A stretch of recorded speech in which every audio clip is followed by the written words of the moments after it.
ಇತ್ತೀಚೆಗೆ ಚಿತ್ರರಂಗಕ್ಕೆ ಅದ್ಯಾರ ಕೆಟ್ಟ ಕಣ್ಣು ಬಿದ್ದಿದೆಯೋ ಗೊತ್ತಿಲ್ಲ.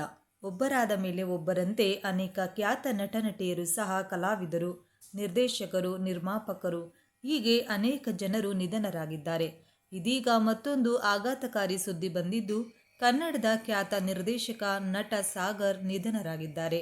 ಹಾಗಾದ್ರೆ ಯಾರಿವರು, ಏನಿದು ಸುದ್ದಿ ಅಂತ ಸಂಪೂರ್ಣ ಮಾಹಿತಿಯನ್ನ ಈ ವಿಡಿಯೋದಲ್ಲಿ ಹೇಳ್ತೀವಿ ನೋಡಿ.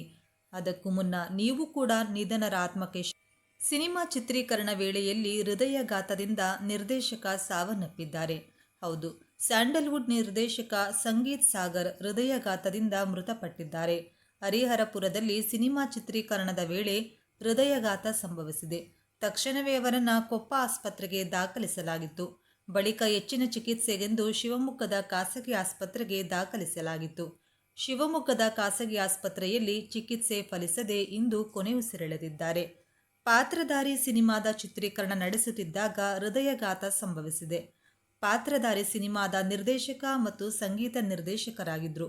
ಅವರು ಹಾಸನ ಜಿಲ್ಲೆ ಸಕಲೇಶಪುರ ತಾಲೂಕು ದೊಡ್ಡನಾಗರ ಮೂಲದವರಾಗಿದ್ದಾರೆ. 20 ದಿನದಿಂದ ಹರಿಹರಪುರ ತೀರ್ಥಹಳ್ಳಿ ಸುತ್ತಮುತ್ತ ಚಿತ್ರೀಕರಣ ನಡೀತಾ ಇತ್ತು. ಪಾತ್ರಧಾರಿ ಸಿನಿಮಾದ ಶೂಟಿಂಗ್ ವೇಳೆ ನಿರ್ದೇಶಕ ಸಂಗೀತ್ ಸಾಗರ್ ಅವರು ನಿಧನರಾದರು. ಹೃದಯಾಘಾತದಿಂದ ಅವರು ಮೃತರಾಗಿದ್ದಾರೆ ಎನ್ನಲಾಗಿದೆ. ಘಟನೆ ಬಗ್ಗೆ ಅವರ ಪತ್ನಿ ಸ್ಮಿತಾ ಸಾಗರ್ ಪ್ರತಿಕ್ರಿಯೆ ನೀಡಿದ್ದಾರೆ. ನಮ್ಮದು ಮೈಸೂರು. ನಾವು ಮದುವೆಯಾಗಿ 24 ವರ್ಷ ಆಯಿತು. ನಮ್ಮ ಮನೆಯವರ ಊರು ಸಕಲೇಶಪುರ. ಸಂಗೀತ್ ಸಾಗರ್ ಅವರು ಮ್ಯೂಸಿಕ್ ಡೈರೆಕ್ಟರ್ ಆಗಿದ್ದರು. ಆಮೇಲೆ ಸಿನಿಮಾ ನಿರ್ದೇಶನ ಶುರು ಮಾಡಿದ್ರು. ಈಗ ಅವರು ಪಾತ್ರಧಾರಿ ಸಿನಿಮಾಗೆ ಸಂಗೀತ ನೀಡಿ ನಿರ್ದೇಶನ ಮಾಡ್ತಾ ಇದ್ರು.